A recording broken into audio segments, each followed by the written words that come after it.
All right, we are on day 18 of how to stop binge eating. I'm doing a 30-day TikTok series where every single day I share with you a specific tool, strategy to help you stop binge eating. So day 18 is all about breaking out of the diet binge cycle. And I'm going to share how to specifically do this. So binge eating is a habit. Hey, Bella. Hi, Bella. Hey, Julia. So binge eating is a habit. And every single time that you feel the urge to binge and you give in, you are further ingraining this habit into your brain. And if you've noticed, if you think back to like the hi, Karen, the very first time that you've ever binged. I remember I was in grade school and all of a sudden I just like came home and I started like eating my face off, and I had no idea that I was actually binging, but I like just found myself in the middle of like just eating so much. Nobody was home. I came home from school after like not eating all day and I just had absolutely no control. And as I kept doing that, I didn't have a name to it. I remember telling my mom, like, I am like, my stomach is killing me. Like, I'm so full. Like, I don't know what happened. Like, I don't know why I just eat so much. Like, I don't know what happened. Like, I just couldn't stop. And I kept on doing that. And it became harder and harder and harder for me to not give in. There would be some days on like the first few years of me struggling where I could not give in. But it got to a point after 10 years that I had no choice, but I needed to give in to my urges. Can you guys relate to that? Like, who here is like, my urges to binge feel so freaking strong? How many of you guys are like, yep, that's me? We have the same name. I know. It's crazy because not many people have the name Lorna. How many of you guys feel like your urges to binge are so flippin' strong? Let me know if you can. Absolutely so strong and also so isolating. Well, I see you. You're not alone. You're not alone. I know those urges to binge can feel so freaking strong. Hey, Kimberly. So as you continue to give into your urges become stronger. And here is why. Think about any habit in your life, whether it's brushing your teeth, it's making your bed, maybe it is, pouring your cup of coffee in the morning, like you do a routine. Maybe it's like you go to the same pathway to work. You don't have to think, you're on autopilot, right? Making your bed, going to the gym, working out. Like if you consistently do something over and over and over again, it becomes easier. And that's amazing. Oh, Kimberly, thanks for the follow. When you do a habit over and over and over again, that's a good thing because that habit becomes easier and it becomes on autopilot. And you want that for these good habits, making your bed, brushing your teeth. But when it comes to binge eating, unfortunately, it is also a habit. So every time you feel the urge to binge and you give in, this habit becomes easier to engage in and that much harder to break. So to end the diet binge cycle, you need to rewire your brain out of these habitual cycles. So how you started binging was by continuing to give into your urges. And so how to break out of binge eating, you have to practice not giving into your urges over and over and over and over again. I got to stop the binge. Luckily, I had gastric sleeve 8 years ago, but I still have it in my head. Yes, and that's the thing. Gastric sleeve doesn't reprogram your brain. It doesn't change your thoughts around food. It doesn't help you release food guilt. It doesn't get rid of the food noise. In fact, it usually exacerbates it, right? And it also doesn't get to the root of like why you felt the need to always self-soothe with food, right? And this is why it's so important to actually get to the root of it. And this is what I help my clients with. So binge eating is a habit, right? So if you want to reprogram your brain, you guys are all here because you want to sustainably end your binge eating for good. And how you do that is you got to practice not giving into your urges. But like I said, This is not do it once and you're going to be binge free. Repetition is key to rewire your brain. Can you drop repetition is key in the chat? I love when my lives are interactive. This is just the way that I am. So drop repetition is key in the chat. Repetition is key. Repetition is key. Repetition is key. Remember that. So that every single time that you don't give into an urge, you have to remind yourself, this is a big deal. I am rewiring my brain. How often do you not give into an urge to binge and you're like, oh, well, whatever, if just not one time, whatever, like, I'm obviously going to have another binge tomorrow. So like, whatever, it wasn't really that big of a deal that I didn't give in today. It is a big deal because every time you don't give in, you are rewiring your brain. So you don't give into an urge today. And guess what? Tomorrow or the next time you have an urge, it's going to be less intense. You don't give into an urge tomorrow, guess what? The next urge is going to be less intense. If that is not motivation to not give into your urges, I don't know what is. And for me, it was so like, it gave me so much hope because it feels so defeating when you're binging and you're feeling out of control with food, and it feels like, how am I ever going to break out of these cycles? But one urge at a time. Repetition is key to rewire your brain. So one urge at a time, you don't give into the next urge, the next one's going to be easier to not give into, right? Like the example of making your bed or brushing your teeth or tying your shoe as a kid. You tie your shoe and maybe as a kid and you're like, wait, how did it go again? And maybe you're frustrated and you're fumbling all over the place. Or riding a bike. You're riding a bike, you need training wheels and you're all over the place. Maybe you crash, you fall. But you get back up on that bike and you keep going over and over again. And they're like, look, Mom, no hands, right? And it becomes easier. Don't give in to the urge to overconsume. Yes, exactly, Amy. Yes. So what you meant is like, allow yourself to honor your cravings, but don't give in to the urge 100%. Not giving myself enough credit for small wins. Yes, so important, so important. And your freaking name is Star? Like, you should be the star of the show and like celebrating yourself so much more. I found having a decent protein-loaded breakfast is so helpful. Absolutely. Is it normal to feel pain when or after binge eating? So that's binge eating. You're eating until you're physically sick. Like, I used to be on the toilet holding my stomach because I was in so much pain because I just ate so much. And it's common, but it's not normal. And there's a big difference. Thinking about food all day long is common. It's not normal. Eating until you're so physically sick is common, but it's not normal. Having crazy food thoughts is common, but it's not normal. And I say that to help you guys all feel less alone, because you should not feel alone. There's so many people that are going through binge eating and an unhealthy relationship with food, and it's not talked about enough. However, it also is not normal. And when I recognized that, when I used to struggle with binge eating, I was like, okay, thank God I'm not alone. But also, I don't want to live this way anymore. I have big dreams, I have big goals, and I don't want to have my foot on the brake pedal and not be able to do anything because food is controlling my life. I don't want to be in the passenger seat. I want to get into the driver's seat. I'm ready to freaking go. I got big goals and big dreams, and I don't want food to control me. Like, I want to be in the driver's seat of my life. And so repetition is key to rewiring your brain. So you've got to practice not giving into your urges. What else do you need to do?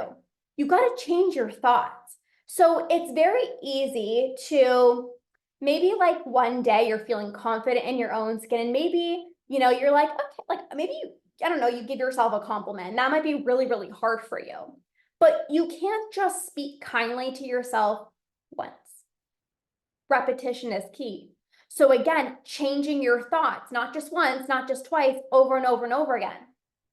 How are you speaking to yourself on a regular basis? That matters. Not restricting yourself. You can't just do it one day and be like, I didn't restrict today, but then you continue to restrict. Repetition is key. Meditating. Meditating is an amazing tool that can help reprogram your brain because there's an area of your brain right here. It's called the prefrontal cortex. and it changes the size, the thickness, and the amount of folds in the prefrontal cortex here that is responsible for helping you make more rational decisions with food. It helps you become less impulsive. But meditating once is going to help, but it's not going to reprogram your brain because, again, repetition is key. So you meditate once, pat yourself on the back, jump up and down, celebrate yourself, but you got to do it over and over and over again. Breath work is another tool that I use with my clients to help regulate their nervous systems. Breath work, incredible tool, but doing it once is not going to be enough. Repetition is key. And this is also why, like, you know, being part of a community, having the proper support is so important to help you keep going. Because again, it's not just not giving into your urge once or meditating once. You have to form a habit. Yes, Kimberly, exactly. And that's, it all goes hand in hand. Hey, Courtney, it all goes hand in hand because it's like binge eating is a habit, but we need to form other habits through repetition to create that pattern interrupt. 100%. Is it normal to have a puffy face for a week after a 2-day binge? Again, common, not normal, right? So, I mean, after a binge, of course you're going to feel inflamed. I remember not even being able to put on leggings. I could not wear leggings. I had to throw on sweatpants or baggy shorts and a baggy t-shirt because I was so inflamed, and not just like the next day, like for a full week. People asked me if I was pregnant. I felt so inflamed, puffy face, my whole body, my arms felt massive. Like they just felt swollen. Everything felt swollen. So again, Amy, it's very common, of course, when you're consuming thousands of calories or hundreds of calories. And a lot of the times when you're binging, it's usually not on broccoli or chicken. It's usually foods that are higher in sugar, salt, sodium, and that also leads to the inflammation as well too. Okay. If you guys have any questions, I can stay on a little bit longer. If you guys have any questions, you can drop it in the chat. But today I really wanted to focus on reminding you guys that binge eating is a habit. So celebrate yourself every time you don't give into an urge, but also you got to do it consistently over and over and over again. Who else is on here? Brenda's here, Marilyn, Halen, Mackenzie, Sima, Lindsay, Ellen, Diana, Amy, Sarah. Okay, if you guys have any questions, drop it in the chat. Kimberly said, is it normal not to feel guilty while you overeat? I never do, sadly. So no, I mean, the thing is, again, because it's a habit, it almost is like you just kind of normalize it, and this is just what I do. So there are some people who will just eat a lot and not feel guilty, right? However, you have to really ask yourself, okay, although I don't feel bad about doing it, like, do I want to be spending my days like over consuming? Maybe how do you feel the next day? So maybe you don't feel guilty, but maybe you don't have a lot of energy. Maybe you don't want to be intimate with your partner. I can eat happy or sad, it doesn't matter. Yeah. And that's because food is your source of pleasure, right? So whether it's I'm sad and I need to get that dopamine hit, or I need to feel I need to feel happy, or it's like I'm already happy and it's like, okay, like I need to celebrate. Like food's just been your best friend. And now you have to remind yourself of like, there's so many other ways in your life that you can experience joy and pleasure, comfort, without self-soothing. If you binge on carrots or tofu, is that normal? So Gabrielle, great question. So again, most people binge on highly palatable foods high in sugar, carbs, and fat. However, there were definitely times on my journey where I would be binging on like rice and chicken, or like grapes or straw. Like I would just be eating a crap ton. So again, it's not about what you're eating so much, or even how much you're eating, but how do you feel while eating? So if you are doing it in secret and you have no control and you're standing up and you're in autopilot mode, that's not normal, right? But also binging in general, again, it's not normal no matter if you binge on carrots or celery or crackers or ice cream, it's also not normal. No, it's not normal to eat until you're so sick. How can I quiet the food noise so I can avoid the binge? I get stuck on thinking about the food. So most people who are thinking about food are restricting. Here's what happens. Most people are trying to avoid the binge, so they restrict. They don't allow themselves to have the cookie or the chocolate or the ice cream or whatever it is that they want because it's a slippery slope. I don't want to start because once I start, I can't stop. So I'm not even going to bother having the ice cream or the cookie or the chocolate. And then what do? All you do is think about the chocolate, the ice cream, and the cookie. That's one scenario. Another reason why the food noise happens is you're just not honoring your hunger. I remember thinking about food all day long. And that was because I would push off my hunger. So I'd be hungry, but I'd be at a social event and I was like, I don't want to eat in front of other people. So I would just not eat. And then what do you think I thought about? What I was going to binge on when I got home.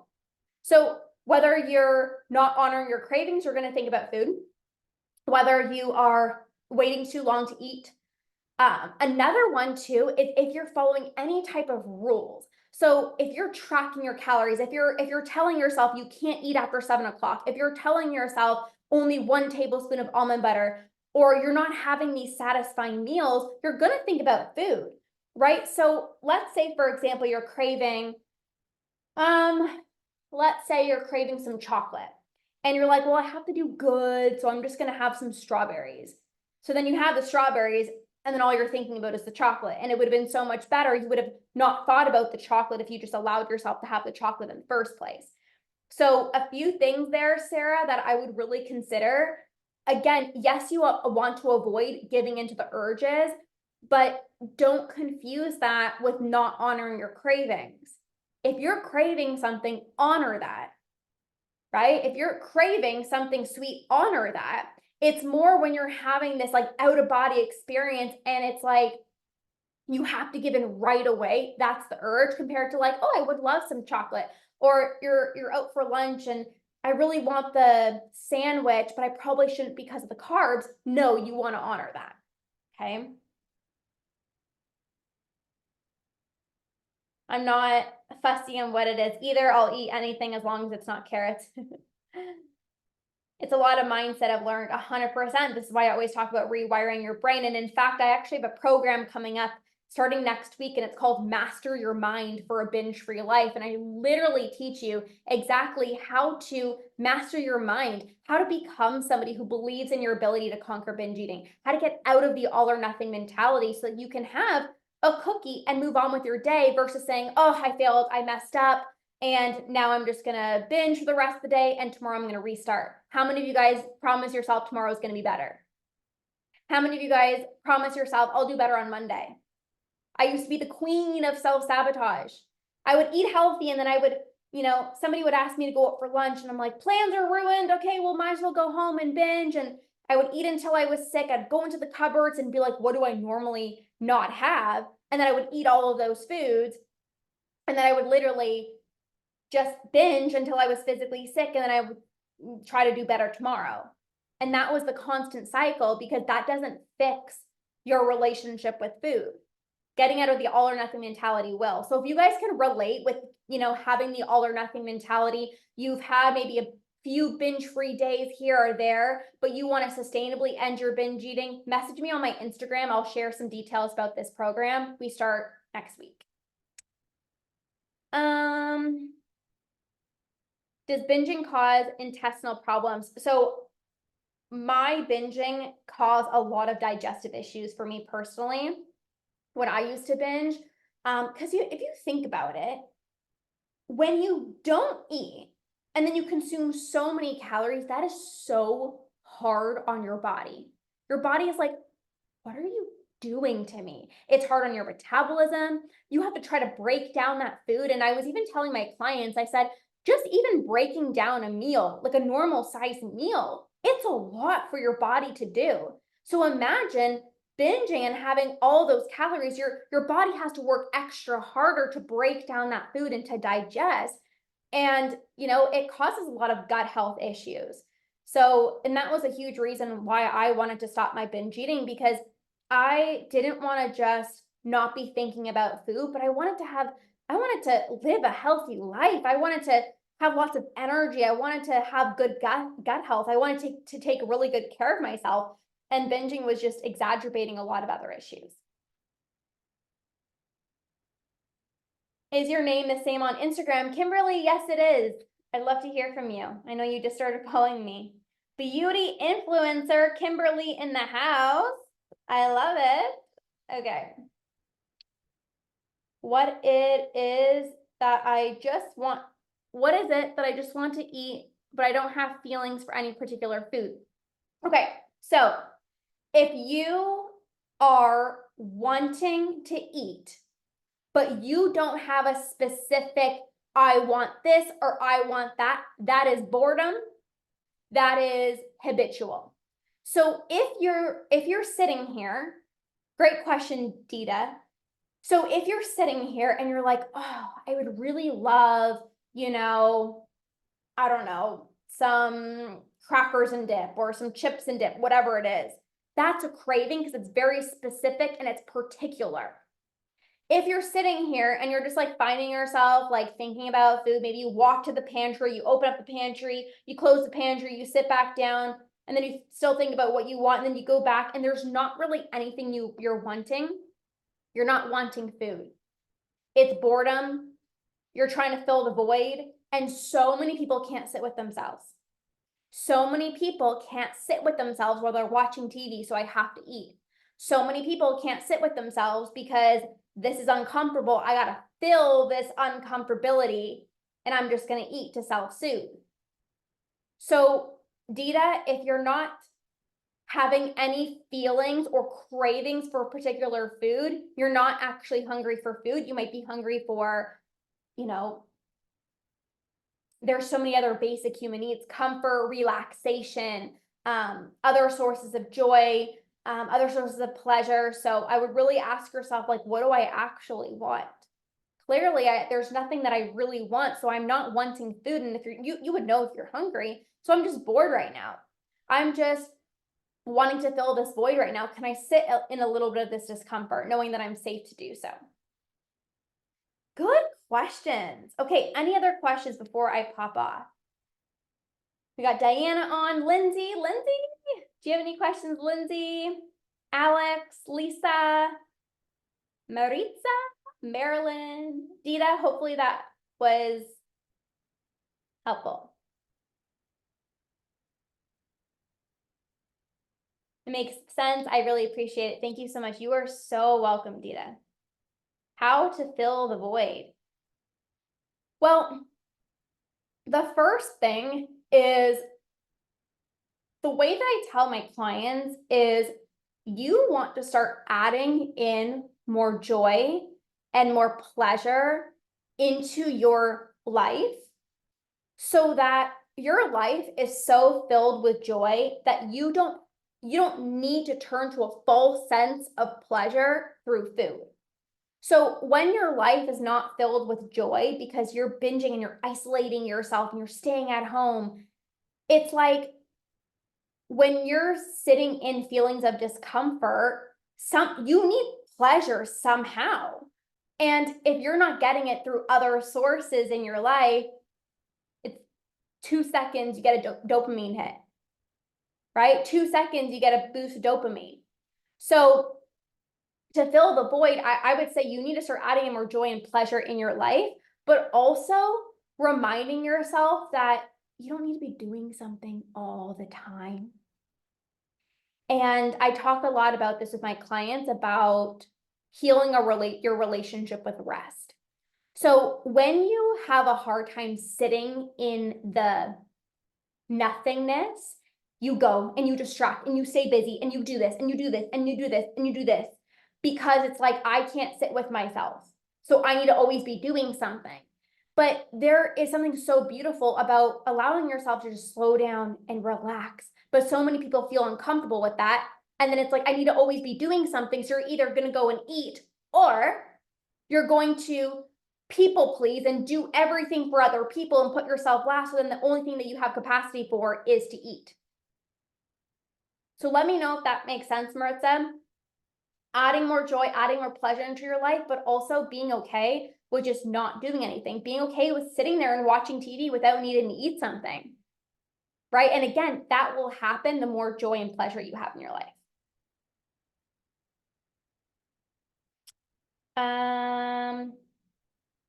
Aunt Lisa said, what do you think? It's so funny, I'm like, Aunt Lisa, what do you think about GLP-1? Is that an injection? Doesn't sound like it's anything that I'm into, so heck no. I help my clients sustainably end binge eating through releasing food rules, not giving into their urges. I want to help you sustainably end your binge eating so you don't have to be doing these crazy other things. I don't even know what GLP is. It maybe is an injection or something crazy like that.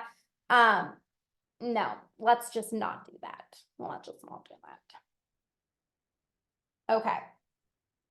And you know, there's so many quick fixes out there, and I'm not interested in them at all.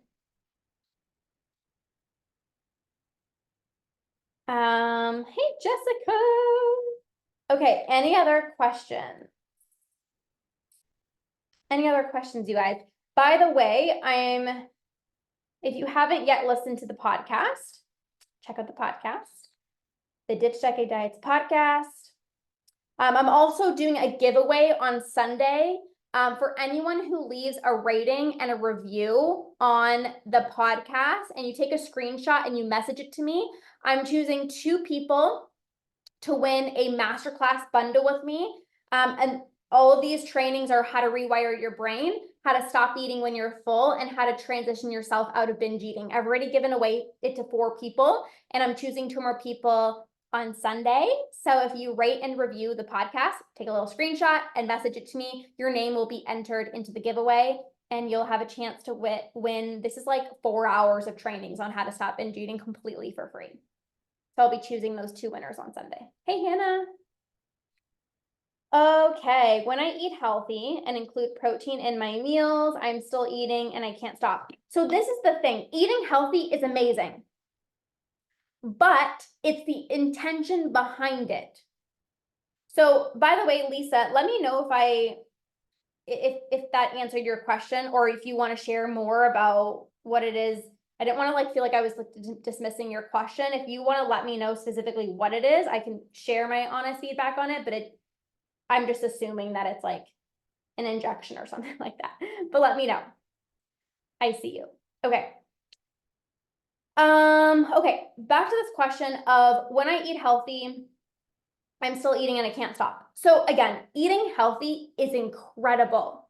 But if your intention is, I have to eat healthy, I have to have protein at every single one of my meals, then what ends up happening is you're not actually having satisfying meals, and you're forcing yourself to have this healthy meal instead of what it is that you actually wanted. So you have your healthy meal, you're not satisfied, and then you can't stop because you're not satisfied. So you're full, but you're not satisfied, and satisfaction is so important. So I still eat healthy to this day. And it's important to eat nutritious foods because you want to feel good, right? You want to have energy, you want to feel amazing. But when you're doing it for the sole purpose of, I really want the fries, but I probably shouldn't, so I'm just going to have the salad. And then you have a salad and you're like, I don't even I really wanted the fries. Then again, it's like, you're going to have the salad and then you're going to have the fries anyways. So eating healthy is important, but do not have it be a set of rules of I have to have protein at every meal, or I need to eat super healthy. You need to start honoring your cravings and what your body is actually wanting. Okay. All right, you guys. Well, Thank you so much. Hi, Robin. Thank you so much for hanging out with me on this lovely Friday. It was so amazing chatting with you guys. Yeah, so this is day 18. Oh, here. I've been reading that we all have GLP-1 receptor hormones. Okay, you're continuing to. Hi, Robin. I feel like you've been following me for so long, Robin. Is that true? I just like recognize your name. Let me know. Lisa's still dropping something. Yes, okay. I'm like, I feel like I just like seen your name for so long. And I'm like, I remember you. I don't think we've ever had a conversation before. Maybe we did. I like look whenever you guys like comment on my videos, I like look you guys up. Not like, no, I don't stalk you guys. That's fucking crazy. But I just mean like I remember your name. Like it means so much to me that you guys are here.